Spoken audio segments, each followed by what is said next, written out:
Ya, baik, selamat datang kembali di channel Tanya Soal. Kita lanjutkan pembahasan soal matematika. Dan bagi kamu yang membutuhkan referensi pembahasan soal-soal, kamu bisa cek link yang sudah kita cantumkan di deskripsi untuk mempermudah kamu dalam mencari video yang kamu perlukan. Dan terima kasih buat kamu yang sudah mensupport channel ini dengan cara like, subscribe, dan men-share informasi channel ini kepada teman-teman yang lain. Dan terima kasih khususnya buat kamu yang sudah join dan bergabung di membership channel kita. Baik, kita langsung bahas soal di video kali ini. Pak Iwan meminjam uang dari bank sebesar 10 juta rupiah, kemudian harus mengembalikan pinjaman beserta bunganya sebesar 12 juta rupiah. Tentukan besar bunga dan suku bunga dari pinjaman tersebut.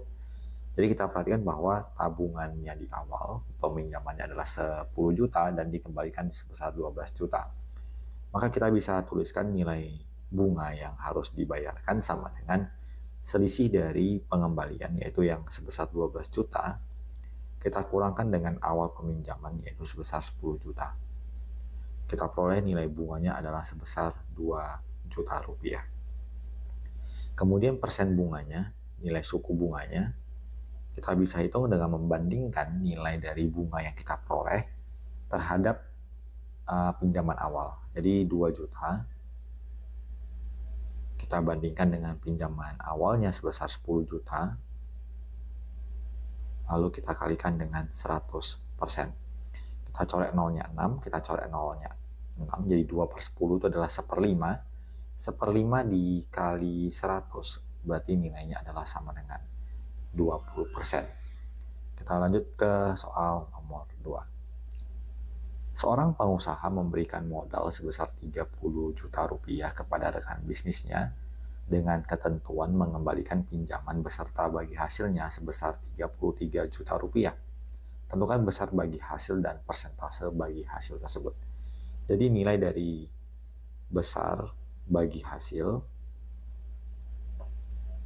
bisa kita peroleh dengan mengurangkan selisih dengan pengembalian 33 juta rupiah dikurangkan dengan modal awal yaitu 30 juta rupiah.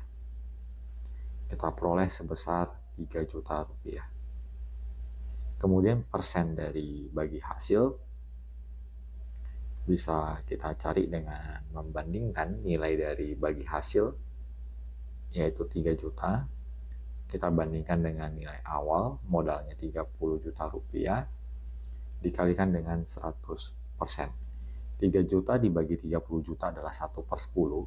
Jadi 100 dibagi 10 nilainya adalah sama dengan 10%.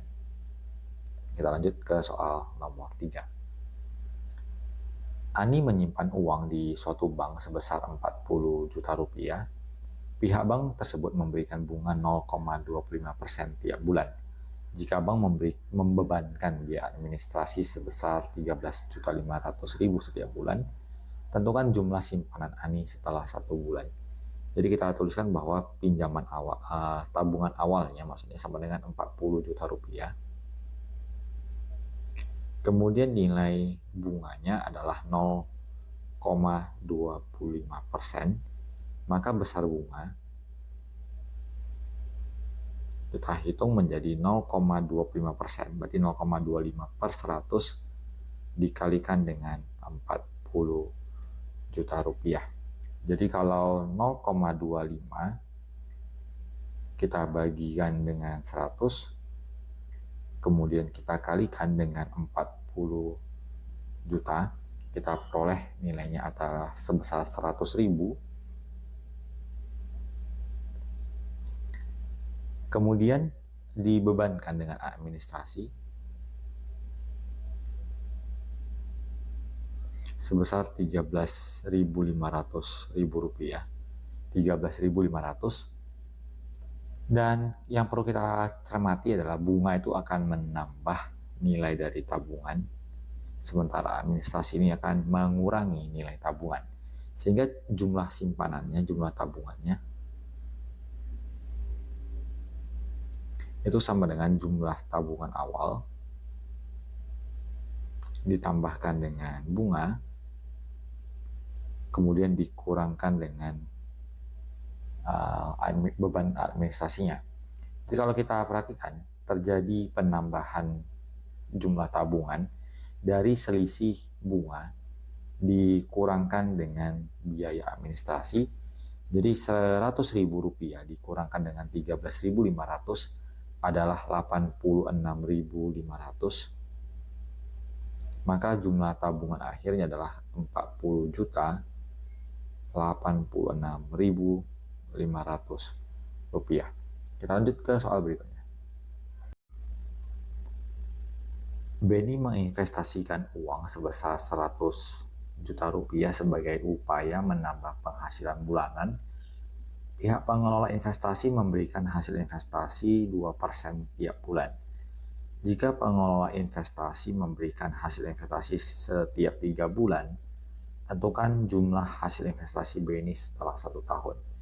Jadi dalam 1 bulan, dia menerima bunga sebesar 2%, maka dalam waktu 1 tahun, 1 tahun itu sama dengan 12 bulan, berarti 12 dikalikan dengan 2% sama dengan 24%. Sehingga hasil investasinya adalah sama dengan 24% atau 24% dikalikan dengan investasi yang dia tanamkan di awal, berarti sama dengan 24 juta rupiah. Kita lanjut ke soal berikutnya. Pak Harli menginvestasikan uang sebesar 15 juta sebagai modal usaha temannya dalam bidang komoditi atau bahan pokok. Teman Pak Harli memberikan bagi hasil bersih 4% tiap minggu. Jika teman Pak Harli memberikan bagi hasil tersebut setiap 4 minggu, tentukan jumlah bagi hasil yang diterima Pak Harli dalam 1 tahun. 1 tahun itu dalam minggu adalah 52 minggu. Berarti kalau tiap minggu 4%, maka dalam 52 minggu dia akan memperoleh 52 dikalikan 4%. 50 kali 4, 200 tambah 8, berarti 208%. Sehingga kalau kita akan mencari nilai dari hasil bagi hasilnya sama dengan 208% dikalikan dengan 15 juta rupiah. Berarti 2,08 dikalikan dengan 15 juta sama dengan 31.200.000 rupiah. Demikian pembahasan soal untuk kesempatan kali ini, semoga bermanfaat dan sampai jumpa di video selanjutnya.